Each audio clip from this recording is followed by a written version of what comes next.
Hello, welcome to Baltic World. My name is Crispin. So now it has happened. Finland has formally acceded to NATO. It gets full membership rights. That means that it is no longer just an observer or partner. It has full voting rights. It will attend all meetings, participate in all relevant NATO exercises, and of course will be covered by the Article 5 guarantee that an attack on one NATO member is an attack on all. Now, before I go on, a quick tribute for Sanna Marin, who is the outgoing Prime Minister of Finland. She has become a global face for Finland. She's put Finland squarely on the international map. She's one of the most universally recognized political figures, and she remains personally popular in Finland. I think some 64% approval rating, including the way that she has handled the Russian situation, although in Finland, the president, Niinisto, is the most important figure for Finnish foreign policy. Sanna Marin has been well respected on the international stage as it relates to Russia's gross invasion of Ukraine. And the fact that she has been voted out of office, I don't think speaks to her personally, and also is not the obituary of her political career. She's still only in her 30s. She will definitely be back, I'm sure, in the international sphere. So good luck to her in her future endeavours. Congratulations to the incoming Petteri Orpo.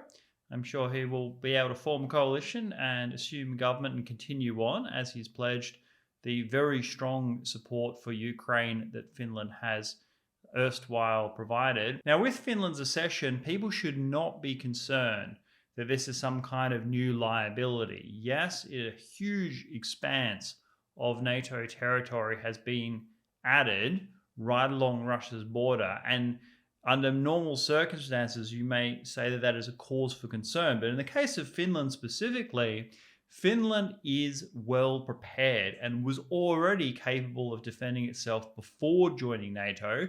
Overall, it will be a significant contributor to European security, not a liability. So there's 280,000 wartime troops in Finland. Some 64 F-35s are on order. Finland has the largest artillery reservoir in Europe. It has bunkers all over the country, 200 Leopard 2 tanks, and spends over 2% of GDP on defense.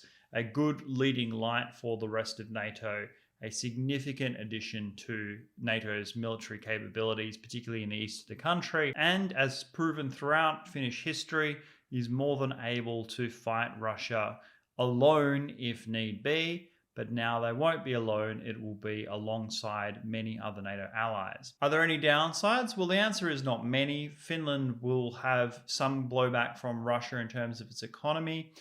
There are very high-level trading partners. I think some 3 billion euros are exported from Finland to Russia, a little bit more from Russia to Finland, mostly in the form of energy. And I have no doubt that Russia will seek to punish Finland for its accession to NATO in some kind of economic sphere, but it's going to be difficult for Russia to do that in a way that Finland can't account for through other European partners, and certainly Russia can't do anything that would hurt Russia's own economy more than it already is. I saw in the wake of this news that the Russian ruble had tanked relative to the US dollar, so the Russian economy can't afford to take too many punitive actions against Finland, which is more than capable of weathering any economic storm. What does this all mean for Russia? Well, it is absolutely an unmitigated strategic disaster that Finland has joined NATO from the Russian point of view. Some 1,300 kilometers have just been added to Russia's border with NATO, doubling the land border between NATO alliance and the Russian Federation. There's now a second front that can be opened against St. Petersburg. We saw that happen during the siege of Leningrad in the Second World War. Extremely vulnerable for the Russians. They now have to double down on the defense. Murmansk in the far north in the Arctic region is now 100 kilometers away from NATO. That's just absolutely insane. Russia has also been aggressively expanding in the Arctic region, trying to seize territory for natural resources, natural gas. Well, Finland, Sweden, these other countries, they have claims in that same region. And now Russia has to limit its potential aggression against the Finnish claims, because obviously, even in the north of the country, if the Russians were to attack Finland, then the rest of NATO would respond. Next, Sweden will also join. Finland would have preferred to join with Sweden together, but obviously Erdogan of Turkey, he's continued to maintain his objections to Sweden because of Sweden harboring some members of the Kurdish Workers' Party, people who have been fighting against Turkish rule. And so that issue will ultimately be resolved, and Sweden will also join NATO. The greatest strategic legacy will be Finland and Sweden joining NATO. Finland, which had never had more than 20-25% support for joining NATO prior to this invasion, flicked almost entirely to like 75-80% support. So enormous change of public opinion. And the funny thing for Vladimir Putin, it really reminds me of those stories, those books where someone hears a prophecy and then in response to that prophecy, they bring about the prophecy itself. Well, that is very much the case of what's happened here with Finland joining NATO.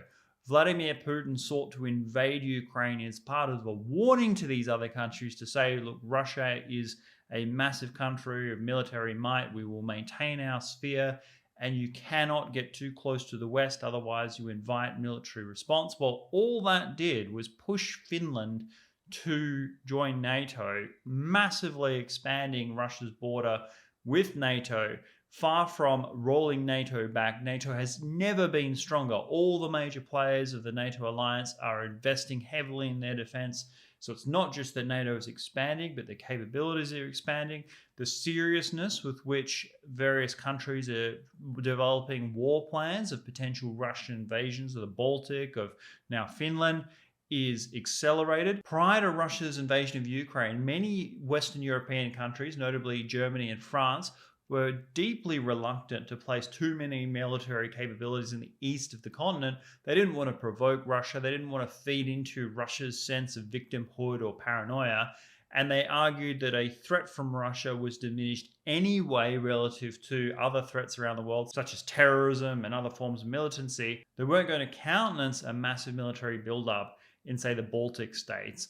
But now that is totally reversed. Finland's accession to NATO is a massive boon for European security and the Baltic security in particular. First of all, it seriously complicates Russia's warfighting plans. It can't just roll into the Baltic, even if it had rebuilt its military forces, even if it had taken the entire east of Ukraine, east of the Dnieper River.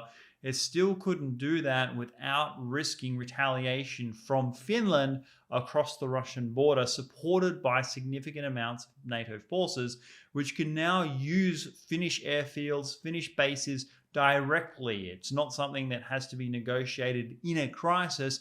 The actual planning and preparation could be done ahead of time should the worst arise. What about a Russian invasion of Finland? Is that another avenue by which Russia could seek to humiliate and reduce NATO?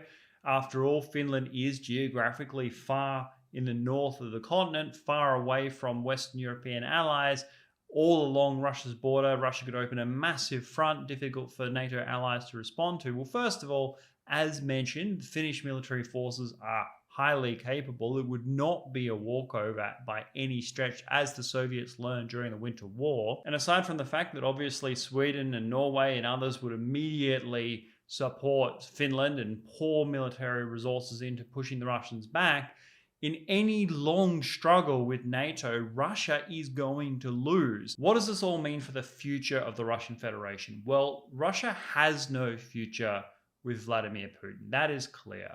The rest of the world has issued its verdict on Putin. They are united behind Ukraine. They're united behind the accession of Finland and Sweden joining NATO. Russia will not achieve a sphere of influence. The only prospect is that there is a change within the Russian system and that there is a new leadership, not just a successor, but a new generation of Russian leaders who think about the long-term interests of their actual country and break out of this mindset of thinking they can challenge all of Europe. But Russia does face three true existential challenges. They have a demographic crisis, with alcoholism and male death. The life expectancy of a Russian man is something like 64 or less. Economically, they're wholly dependent on the export of energy. And while that will continue for a long time, as the world transitions to other forms of energy, but also sources energy from other parts of the world that had previously been difficult to extract, Russia's economic vulnerability will be increasingly exposed. And thirdly is geopolitical. Russia's biggest threat is not the West, it's China, the very country that it is warming up to. There's 150 million Chinese along the border of a region of Russia with fewer than 6 million people. Vladivostok used to be a Chinese port, and for all the talk of working together to make it a multipolar world order to dilute American power, well, the fact is that Russia is essentially a China slave. They must do whatever China wants them to do, and previously the relationship had been a little bit more balanced. Russia could export military technology and know-how to the Chinese, help the Chinese modernize in the military space. That is no longer necessary. China has achieved all the things that it needed from Russia. It has the ability to innovate itself. And the only thing it really needs Russia for is to make distractions in Europe, which Russia will do anyway, and maintain secure energy imports, which China itself could seize should it choose, and something that Russia is well aware of. Russia has nowhere else to go. They have no more friends in Europe. They are completely dependent on the Chinese. So other than being a China slave, Russia doesn't have a role in the international system under the current leadership. The only way forward for Russia is to terminate hostilities in Ukraine, pull out its forces, and make a lasting peace with a new generation of Russian leaders who are willing to reconstitute Russia's international reputation in Europe and then gradually move away from its dependency on China. That is the only way that Russia can be prosperous in the 21st century. Otherwise, it will be the primary victim of the geopolitical struggles that are happening this century. That's my view. What do you think of Finland's accession to NATO? Do you agree with me that it greatly enhances the geopolitical security of the Baltic countries and Europe as a whole? Or do you think that doubling the space that exists between Russia and the rest of NATO is a liability?